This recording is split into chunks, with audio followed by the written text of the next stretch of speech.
Okay, my name is Beverly Bryant. I'm a co-founder of Reinventing Voices. Inside joke. And on the conference committee. So in that capacity, I would like to introduce two of my favorite people. Hilary Zayed, who is a charter member of Branding Tree Voices, and has been with us doing presentations and so forth for years. And her lovely husband, Salah, who if I could divorce my husband, I'd marry him.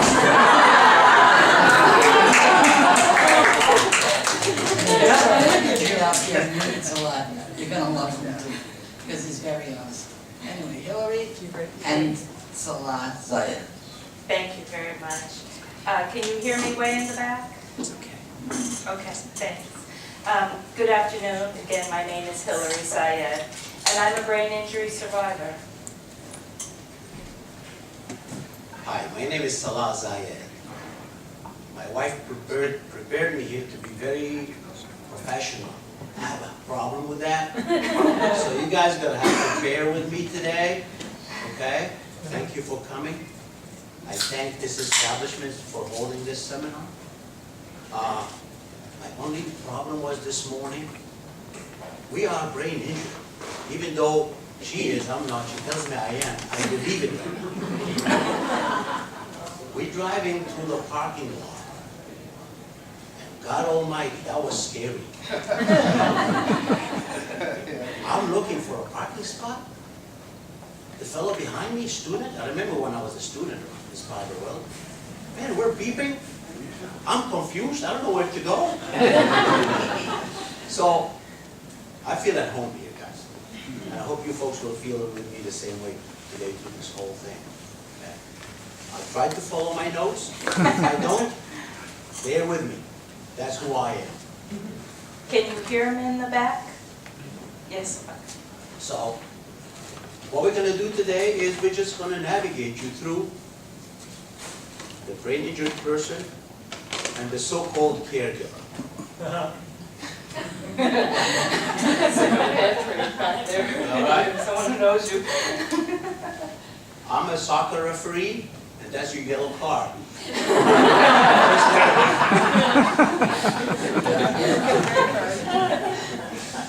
So we're going to tell you some stories about our journey. We're going to tell you some days we sink, and some days we thrive. And something like that today is going to make us thrive, because we're talking about it. We're having fun with it. We're joking about it. And we're going to move on. Okay? So I think my lines are up. I'm going to hang up this. Basically, we're going to be talking about how to go from survival mode into a feeling of thriving. And it's a long journey. I'm 7 years out of my accident. 2006, April, I was riding my horse. I've been an avid horseback rider all of my life. I had the most wonderful horse on the planet that anybody who rides would ever want. He just was fabulous. So we're riding through the woods, a friend and I, and it's a very slow morning. We're bebopping through the forest like we always do, and I put on a lot of miles on my horse. I probably, in the previous 12 months, right before that accident, put 500 miles on my horse. And I also had a very large job, and I was also a flute player in an orchestra. So, huge life. We're bebopping around the forest, and we came to this low pine growth. And one of the most fun things to do on the horse is to tear around these little trees as fast as you can. It's like dancing, especially when you're with another person. And they're dancing around trees too, and you come across each other, and boom, you gotta switch gears, and it's just a lot of fun. I wouldn't suggest it unless you're a really good horseback rider, because your horse suddenly can, you know, shift to the side, and it's just a lot of fun. We were just going around these trees as fast as we could, and all of a sudden, I come crashing into reality from a blackout when I hit a mound of rocks. I don't know how I left my horse. I don't know anything about really the accident other than when I came to, I suddenly went out again, and the pain of the rebound blow was so violent that that too brought me back into consciousness. I cracked my helmet on the first blow right on my temple, and the rebound, because my body bounced so much, cracked the helmet right above my eye. When I spoke later to the woman I was riding with, she said she turned around and saw me already passed out before I left my horse. When she turned around, I was 8 feet above my horse, passed out, and flying through the air because we were going fast. I landed on sharp, sharp rocks, jolted right into consciousness just from sheer pain. And again, cracked the helmet on the rebound. After my accident and all that comes along with the physical recovery of any accident, my injury created a life of doctors, emergency rooms, therapists, evaluations, visiting nurses, and the physical recovery. That in itself took about 3 years. And it was a 3 years of not really knowing where to go, where to turn, and what to do. But I'll get back into that a little bit later. First, we'd like to hear from the caregiver what he's doing in the first 3 years. I didn't want to crash. She crashed, hit her head. I didn't want nothing to do with it. I think my mic is on. Yeah. So I really didn't want nothing to do with it. She called me. I was just on the way back from being with friends, and I just finished one of my certification tests to ref for the following year. I was all excited. I had tickets to go to the Pirates game that night with another couple. I mean, life was the normal. It was a good life. The first 3 years of Hilary's accident, I had no clue what a caregiver was. I really did not want to be part of it. I didn't know what it was. We didn't even consider the idea of brain injury. It was a concussion. That's why when I went home and I took her to the hospital, in the emergency room, they said it's a mild concussion. She was in a lot of pain. I mean, they were doing some x-rays, and they tie you from both sides, and I mean, it's very uncomfortable what they put behind your neck. And I got a little confession. I was saying, maybe they'll teach her a lesson. Maybe she won't ride anymore. Maybe she'll give it up, I wasn't thinking too far back. What do I know? She just fell off a horse. I've been begging her to quit for the longest time. We're not getting any younger. But, so we passed that. So they told us, minor concussion, go home. You'll be fine, sleep it up. Hilary always went to the doctors by herself. I mean, she didn't need my hand. She was okay with it. I went to my own doctors, she went to her own doctors. So the first few years, she did exactly that. She would have to find her ride, a neighbor, a visiting nurse, all that stuff. But I still fought it. I fought it for the longest time. Always in the back of my mind, folks, she's always bounced back. She's gonna get better. This is just minor, folks. She's gonna get better. And it just, it wasn't happening, but I was still fighting it. And the reason I'm saying I was fighting it, not because I was a negative person. I was always positive, very positive. I wasn't arguing at home. I was not fighting her or anything like that. You're going to get better. This is nothing. This is nothing. You've fallen off horses before, and you're going to make it up again. Which she did. I know this woman. I feel like I'm going to just pass over here. Sorry. That's okay. I will move it a little bit to this side. I'm used to this. I got a fan here. So, Blue Ross. we're gonna get to this later on about what you have to do as a caregiver. That's a good point. You just demonstrated to you what we go through, what I have to do. So, for me to kind of learn something, trust me, I was never good at school. The nuns would tell you. I learned by experience. I learned by living it. I learned by seeing it. I learned by failing. I never learned anything without failing first. I got my F, then I remembered what was on the test. You're laughing at me again.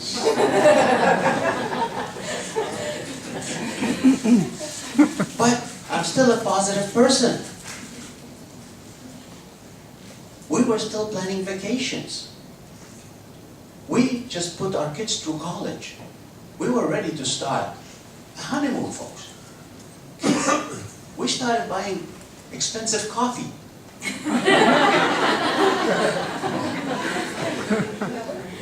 If you call New England coffee expensive, we moved up. Because we could afford it now. The kids are done with college. We paid our share. Life was good. We had a trip planned for Paris. The land of Paris. You know, I live to see Paris. My dream is Europe.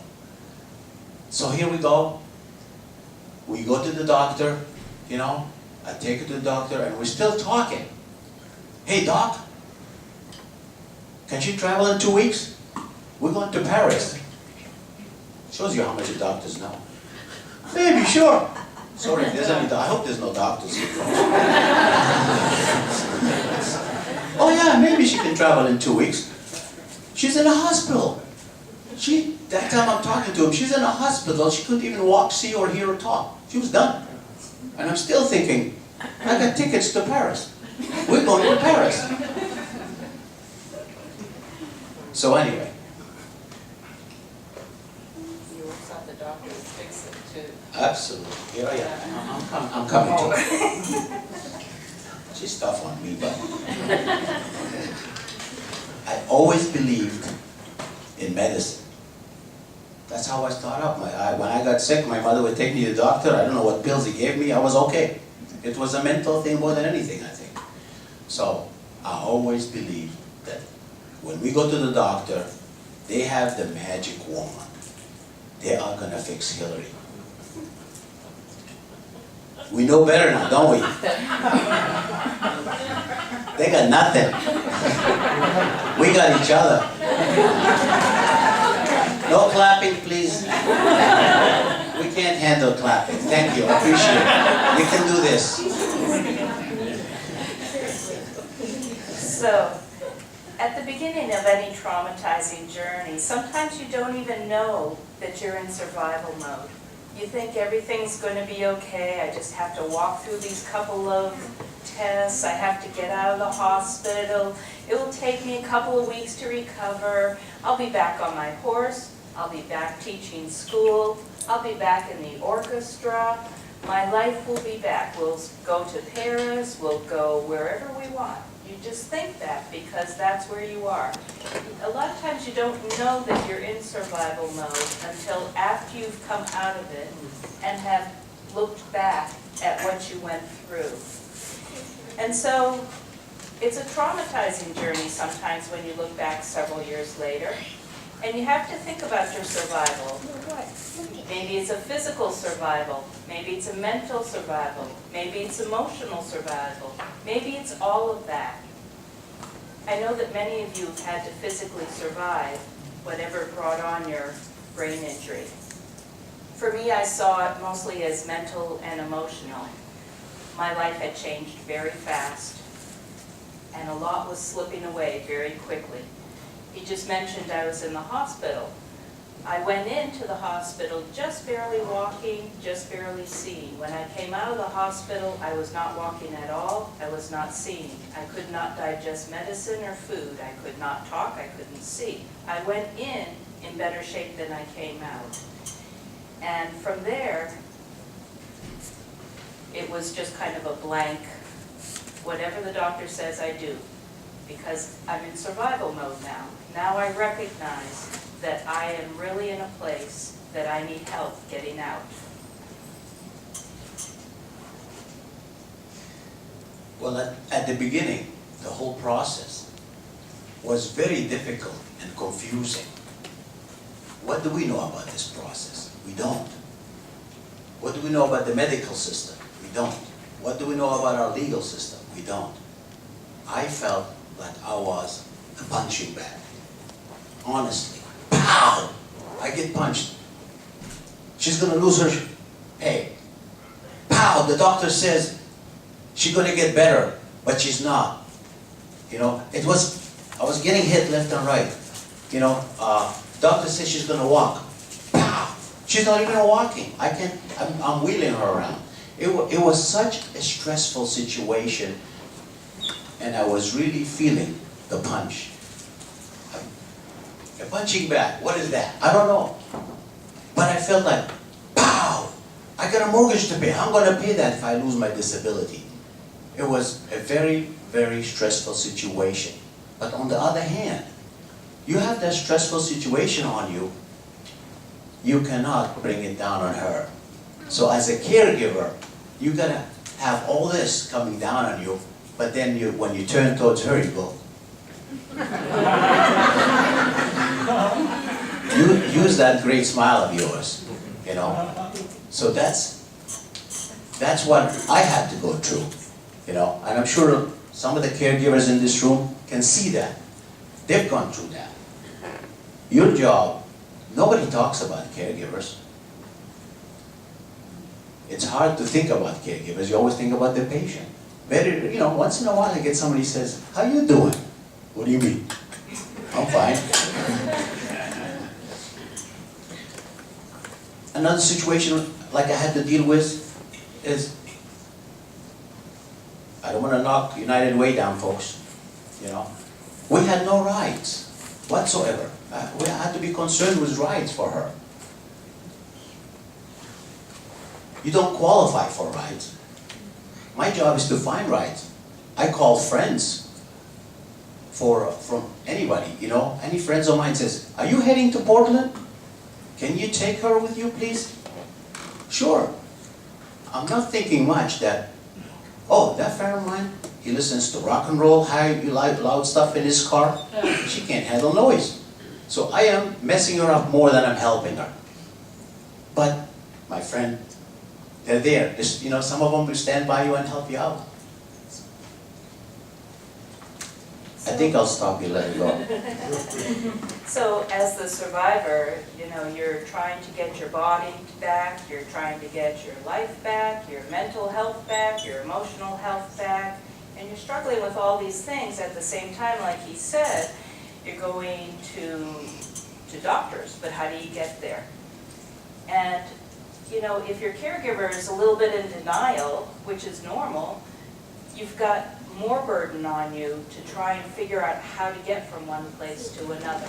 So, United Way bus didn't qualify for 2 years because you have to be on Medicare in order to get onto the bus. So for 2 years I didn't qualify for any transportation in my town to get to my doctors. And like he said, he asked people, his friends, to get him, to get me to where I needed to go. I knew that my income was gone. I knew that my insurance was part of my income. I was an elementary school teacher. I worked for the state. All of that goes until you are on disability. And then you get half of your income and you get your health insurance. But what do you do in those couple of years where you're living in limbo? You're trying to survive. I can remember the beginning days of my head injury when I knew I could no longer teach school, ride horses, or play my flute. Anytime I walked into the school I used to teach in, my body and brain would feel like I was totally drunk. Yet I had the worst hangover ever imaginable at the same time. The room felt like it was moving, kids were moving everywhere, and I kept going back because my neurologist said, if you don't go back, you're never going to be able to walk into that environment. So get yourself there, and then just live with it for a little bit, and then go home and recuperate.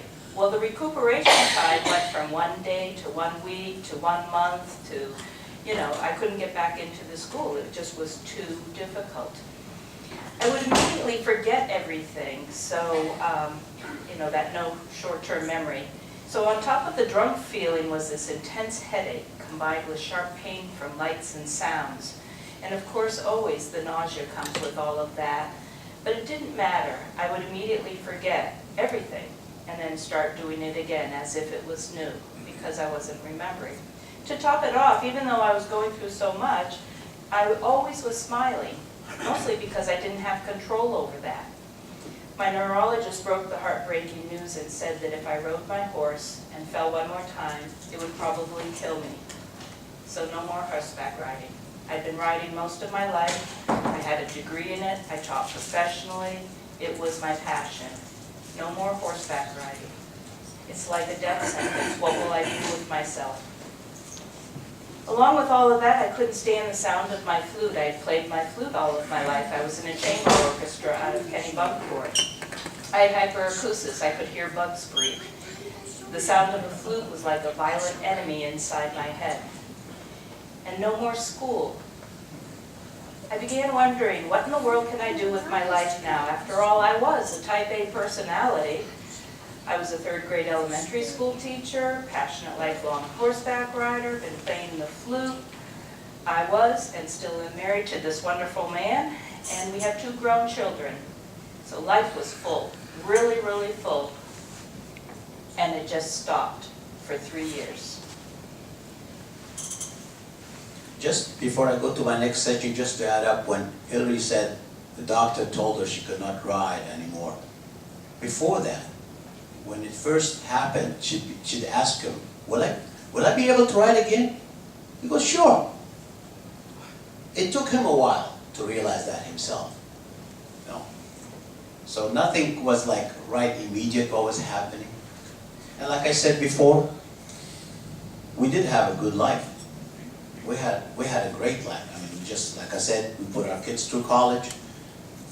We just built a dream house right on the lake. We always wanted to be by the water. We built a house on a lake. We figured now is the time. With my extra money, I can do stuff around the house. I had all kind of plans to finish things. All kind of, like I say, like to travel. All those plans we were planning to do, they kind of stopped.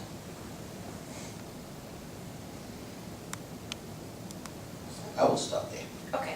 During the first 3 years after my accident, I had a driving determination that I pulled deep from within to get back onto the horse of my life.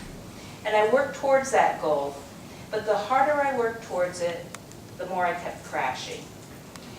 Finding myself at the bottom of my world, unable to see there was anyone else out there, I surrendered to my inability to return to my previous life, my previous friendships, and my previous health.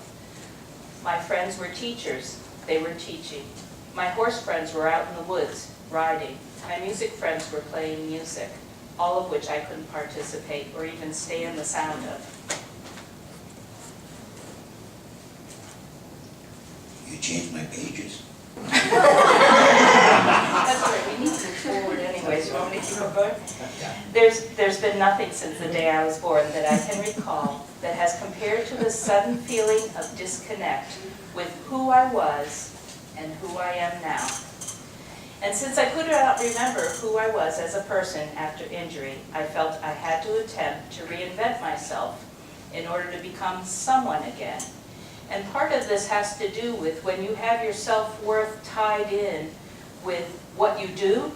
Like as a teacher, I was a good teacher. I worked really hard at being somebody who was liked not only by administration and parents and kids, but the whole community. So a lot of self-worth was tied in with that. When all of that goes, and a good horseback rider, when all of that goes and you tie your self-worth in, who are you? And it was quite the eye-opener. Well, who am I now? Who are you? I don't know. Well, that gave you a good example when she corrected me. She always tells me I'm the brain injured. And sometimes I believe that. I fell so many times on my head, but I was never diagnosed. And she tells me from hitting the soccer ball with my head so many times, that must have done it. But to go back to Hilary, I stood in the background and watched her and admired the strength that she had. She was like that person that you dumped off the cliff, and that person will get up and start climbing up again. I'm not going to stay down. How could you not wake up and say, folks, hey, wake up. Be there for that lady. You know, be there for her. She's a tough cookie, and I do call her my cookie. So I had to shape up within me and decide, yes, stand by Hilary, stand by your cookie, and be there for her. And that's when I started slowly getting the idea that we're in it for the long haul. So I was kind of left in my house for 3 years because I wasn't even well enough to go to rehab, outpatient rehab. And I live in the woods, far away from anybody, anything. So 3 years in a house for a person who has been a school teacher, or horseback rider, or flute player, you know, out 7 days a week, out at night every night, to go from that life to implode to living in the basement. You wonder, well, how do you do that? Well, I didn't watch much TV, but I did watch a couple of things, and I started watching TV evangelicals, which isn't anything like the religion I was brought up on. And they kept saying, you know, if you don't do something, if you have a non-productive mind, the devil's going to get in there. And believe me, it just started to feel like that, because my world was coming in on me. My house was coming in on me. There weren't people to talk to. I didn't have connections. And I felt like my mind really did need to be more productive. And so desire to be more productive was born. And so I could just say, My turn? well, just quickly, because we're running out of time. I had to go to work. That's all I did. And so he was gone too. So there was my cat and me in the house. During the first 3 years, my mind was jolted into a world of dreams of color via some pretty powerful medications my doctor was putting me on. I saw brilliant colors where previously in my life they were just like a mundane background to things. Because my life before was run here, run there, you know, it was all a blur. But now everything had stopped. And I saw colors in my dreams, I saw colors everywhere I went, and also having the desire to do more with my life kind of started mingling in together. So, I love Webster's dictionary. Being a teacher, it states in order to survive, you have to remain alive or in existence. You have to live on. You need to continue to function and prosper. So I saw my reinventing myself as a continuum of finding the desire not only to survive, but to live on. And also make something of myself. So I love Webster's dictionary of thriving. So I'm wanting to go from surviving now to thriving, to progress toward, to realize a goal despite of or because of your circumstances. So let's think about that.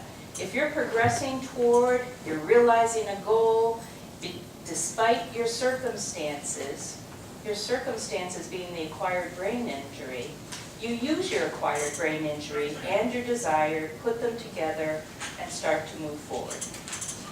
Folks, I don't do Webster. We just travel. We think differently. I have to live it. My brain doesn't do that well reading. Like you notice, she gave me some notes to read. I have issues. I have to practice it. I have to live it. I have to talk to people. We had no clue where to go to. I was very confused. I couldn't help her much with that. Although I had the desire to do more with my life than sit around and get better, I didn't know what to do What did I find interesting, I would ask myself. It actually took a lot of conversations with family and friends to start discovering what I enjoyed and start moving in that direction. Because not only was my body lying on the bottom of the floor of my life, so was my mind. It too had gone into survival mode. I'd learned long ago in my life to look for good in adversity, asking myself, does God have a better plan for me and for the life and for the path that I am on? What blessings will come from this adventure? I knew it was time to begin looking for the positives of this difficult time and make plans and goals to go along with my desire to move forward. And I had great inspiration, my caregiver, who was always very positive. Out of nowhere, really. I don't know where that came from. An invitation to New England Rehab showed up, or open house. We went. She talked me into it. I said, okay, we'll go try that. We went there, and when I met and saw people that had brain injury, it gave me, myself, so much hope. We can do this. We can do this. Forget those doctors and medication that could kill us. We heard stories. Wow, he did this. I want to be like him. Oh, that caregiver, it was the greatest inspiration ever. I'm so proud. I'm always will advertise. Even they tell me not to mention New England Rehab, I will. Because that's where I started getting my strength. I wanted to be just like them. It was a little hard. We had to adjust a couple items. We couldn't handle the lights. We could not handle all the sound because, let's face it, folks, the brain injured function differently than the other side. You know, people talk loud, people clap.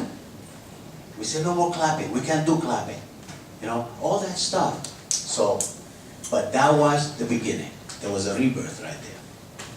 It was the moment where you turn around and say, I want to be like that for me. I saw people who were talking about the same experiences I was having, and they were functioning. But it took quite a while before I was able to go into rehab. I mean, there was that 3-year period before I was well enough, and we had just gone to this workshop. So I still needed to find ways to move forward. So along comes the miracle of having a desire and putting intentional energy into that desire. And the miracle, oddly, was on HGTV. There was some woman on there smashing plates and all sorts of china, and then she was putting it on this flower pot. And I thought, you know, I got a lot of junk in my basement I can go smash. So down to the basement I went, and I started smashing and gluing and putting things together. And you know, again, I was having all these brilliant colors when I'd go to sleep. And when I'd look out the window, what you might see is green, but I'd see purples and pinks and oranges. I wasn't seeing what I normally used to see. And so off to the basement I went just to play and to create, and I found I loved it. Seeing her excitement, starting to believe myself, I was starting to get aboard. I would drive her places now. I'd make the effort. I would take time off from work. It was like, folks, life is going to turn for us. We're going to do things here. We go to the art stores. I'd be with her. I enjoyed it, even though, forget it. I would wait for displays to be put down. I work for Hannaford. And displays will come down and they would throw them in the trash. I'd dive in the trash and I'll pick them up, I'll bring them home. Because she loves trash. Life was good. She can break things, she can put them together. We love trash. Like Oscar, the Grouch, we love trash. So, we're moving up, folks. We're starting to move on. So making mosaics led from one artistic endeavor to another. My desire grew, my intentions grew, I started moving from one thing to another. Now, I've been criticized for having lack of artistic talent in my background. I was working towards going to England to be in a horse program, and I needed all this criteria, and one of the criteria was a 4-year college degree. It didn't matter what it was in, so I came and I thought, well, I could do art education, that sounds like a piece of cake. And they asked me to leave the program because I was so bad at drawing. They said, you know, how could you be an art teacher when you can't draw? So go find another thing. So I did. But that's how bad my art was. Now, all this art around this room was the first art exhibit that I put together. So with the brain injury, the gift that I was given was the ability, the desire to do art. But again, you have to be intentional and focus in on it too. You know, what do you like to do? And then work at it. Going from surviving to thriving, it's like an intentional walk through the woods. So here we go, we started going to our rehab sessions, to support group. At the beginning, it was a little challenging. I don't like hospitals. Yeah. But slowly, I was talking to people that made sense to me. I was feeling very welcome. We understood each other. I would ask questions, and they'll answer me, they'll help me with what I was thinking, and then suddenly something clicked. I got something to offer too, folks. Because when I talk, they smile, they laugh. So that was encouraging to me. That's all I needed, somebody to tell me, you're doing a good job. I didn't know what I was doing. Folks, there's no school for this. You learn on your own and with people who've gone through it. So here we go. So in return, I started thinking for Hilary at times. Trust me, she's the one who tells me what to do. But at times I had to step up. I had to step up, says, no, we're taking this door, not that door. Okay? Even though I'm a lousy direction man. I can't find my house sometimes. But at times I had to stick my foot down and says, it's nap time. We gotta take a nap right now. We are tired. Okay? I had to stop and say, we need to eat right now. We need to drink. So we started doing baby steps. And I started feeling good about my job.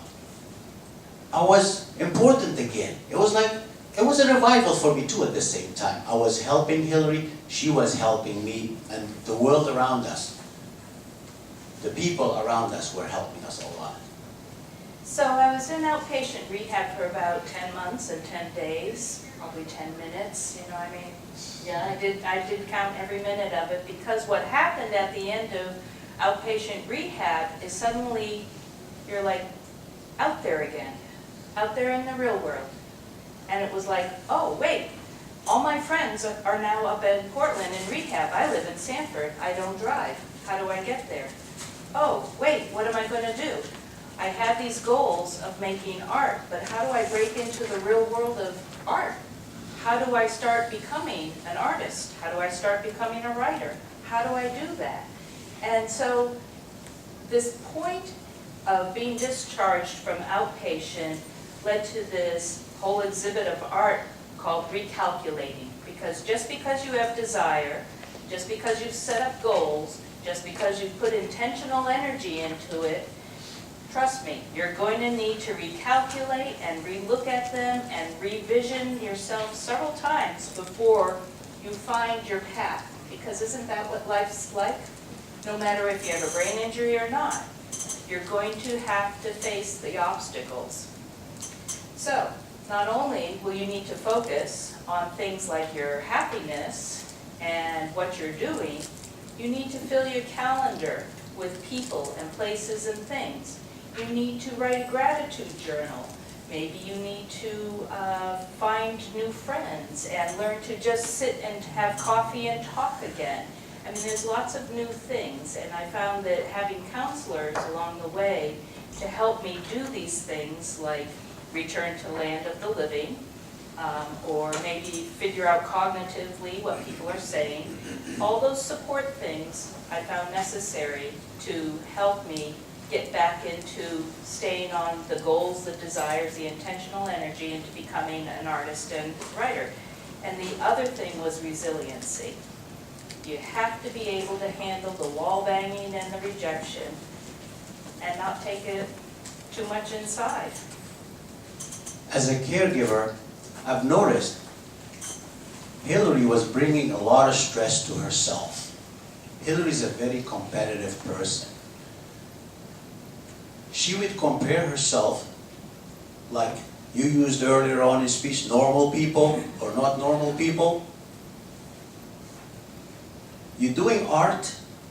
She was doing art because she loved it, but then she'll get so upset because her piece did not go through, but somebody else's piece went through, and she'll be so upset. That person did not invite her, which she thought was her friend, but did not invite her for a walk.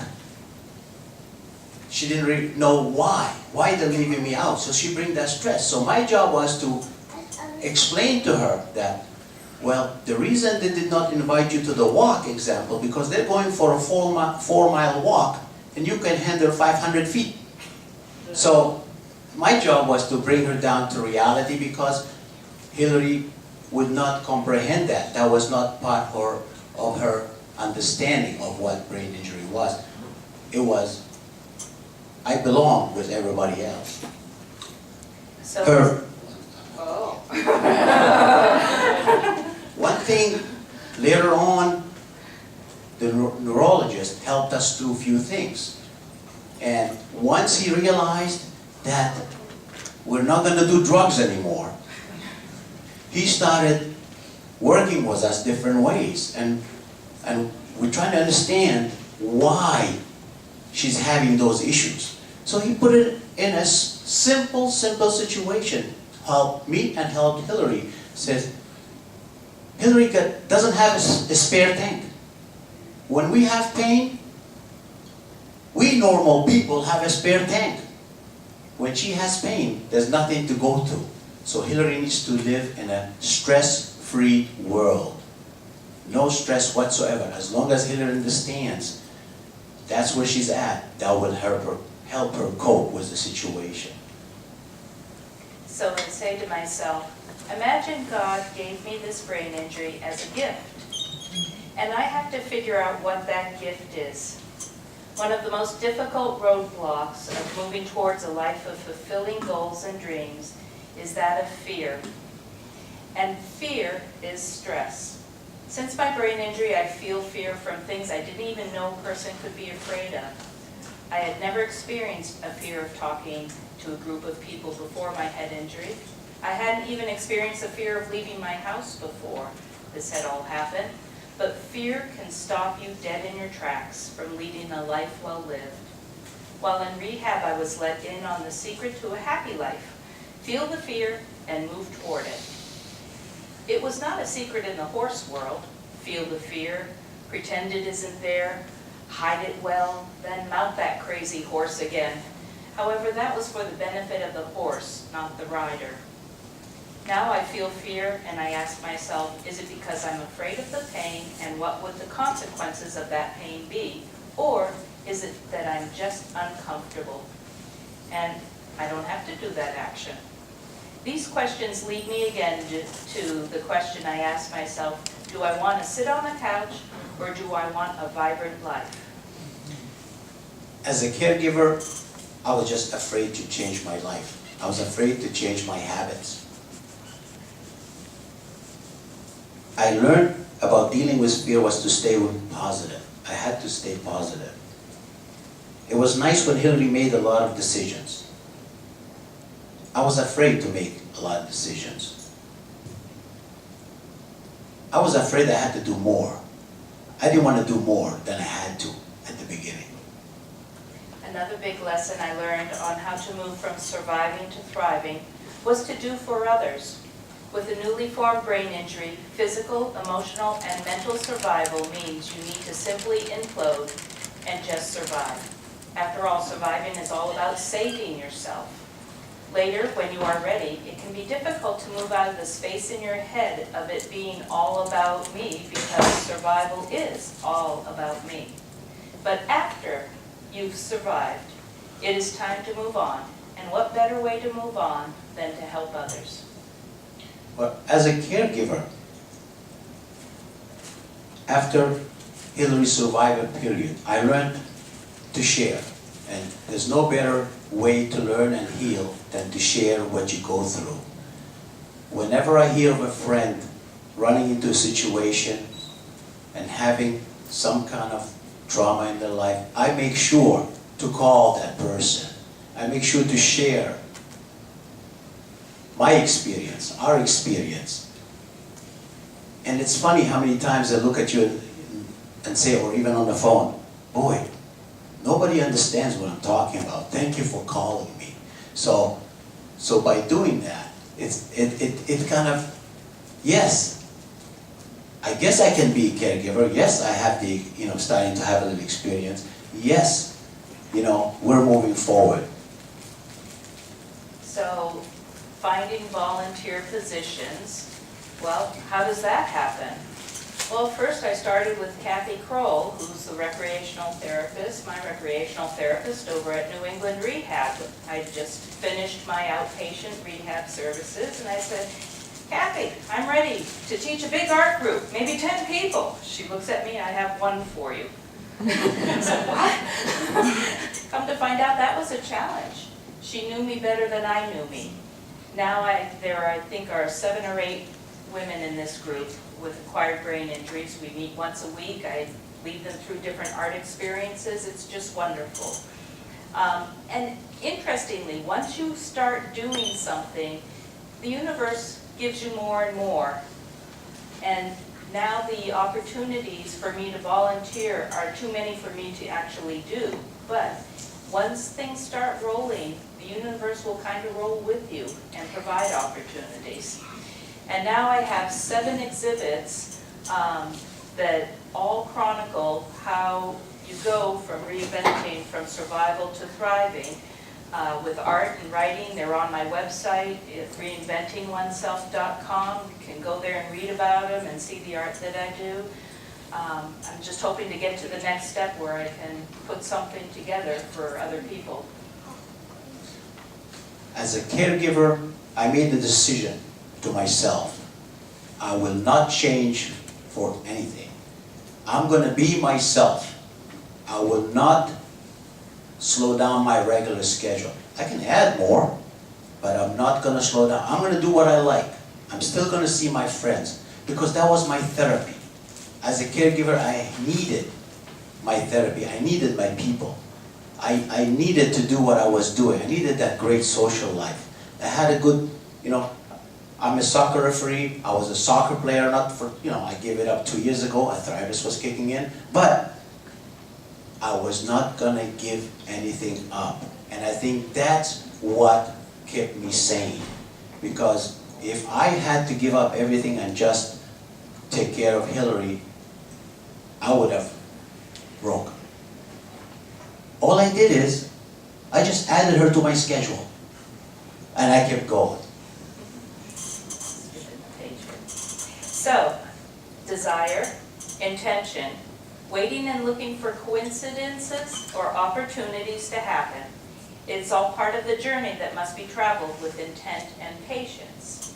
So I think you think that, well, now they've talked about from surviving to thriving and how to reinvent your life as a survivor or a caregiver. But again, as you know, to go from surviving to thriving is a multifaceted project, a journey with many twists and turns, potholes, hoops to jump through, roadblocks to navigate. And up until now, we have given you the impression that this is all kind of a mental and emotional journey after you physically survived whatever you're going through. But that's not so. You have to relearn the lesson over and over again of taking care of your body. Use strategies, plan, rest, pace yourself, eat right, sleep, nap, don't overdo, and exercise. This is a huge job in and of itself, but without our bodies, can we actually reinvent our life? It's a hard lesson to learn, relearn, learn again, and taking care of myself is the easiest thing I've found to give up.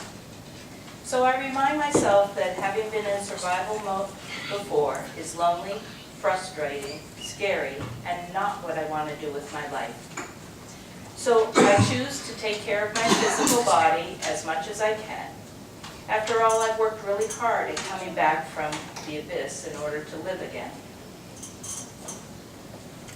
As a caregiver, or as caregivers, we need to take care of ourselves. We need to really, we come first. Really not, but you want to believe that. You want to really think that for yourself, because you really have to be healthy.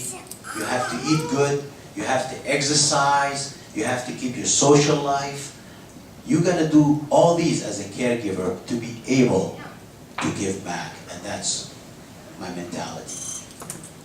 I imagine there must have been a plan for my life, as it would have been too easy to give up and live up on the couch.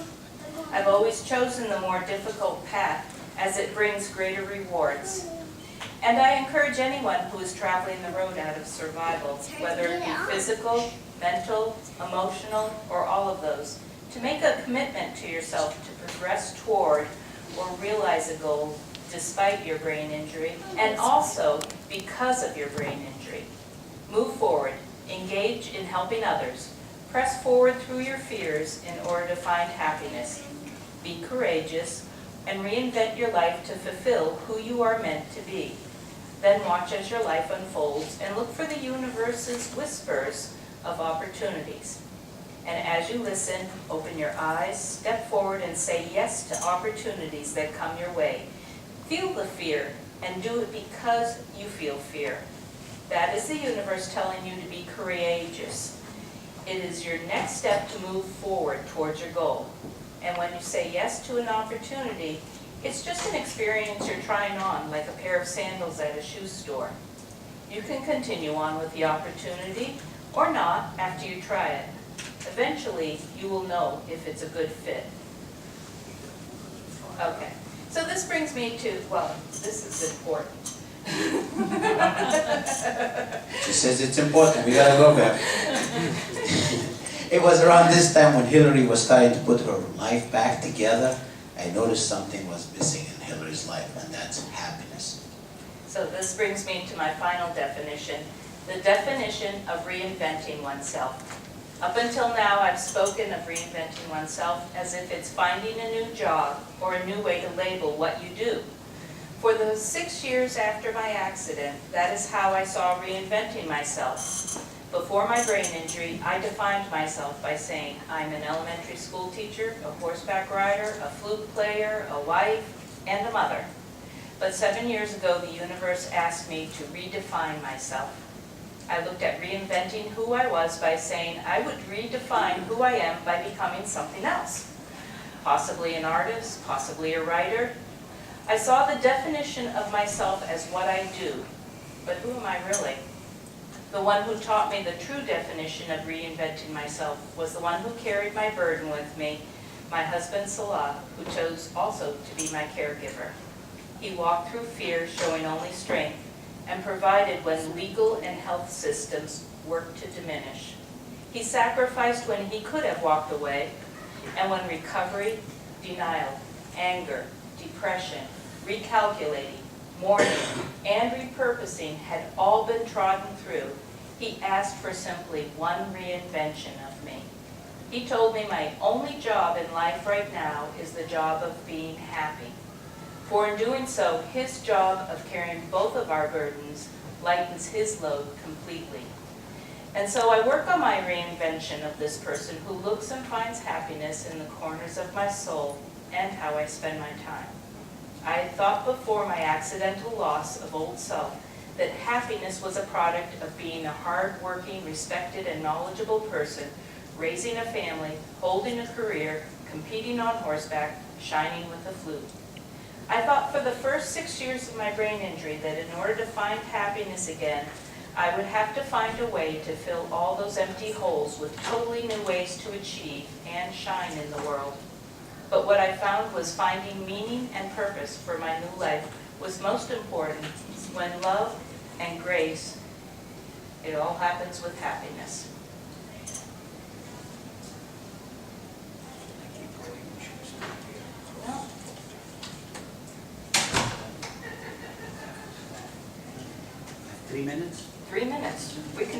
that. No pressure. Should I give you another Webster's dictionary defines reinventing No, life?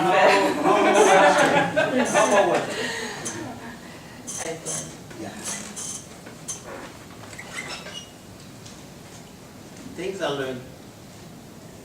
Things I've learned is you gotta be flexible as a caregiver. You gotta be very, very patient, very flexible. You gotta take a beating and still smile, you know? When she says no, you say no. When she says your face is green, okay. It's amazing how flexible you have to be at this moment in your life as a caregiver. You cannot sit there and fight. You want to fight? You want to yell? Go outside, far away from your house and do that. Don't even show it to your partner. You have to put all that behind you and be the grown-up. That's what I learned as a caregiver. Understand how and why they function the way they do. Okay. I'll give you one example. You have to really take it in and not show it, but you're going to have to take it in. One example is, as a caregiver, we're only going to see, yes, we're going to see some happy times, but we're going to see the bad times, a lot of the bad times.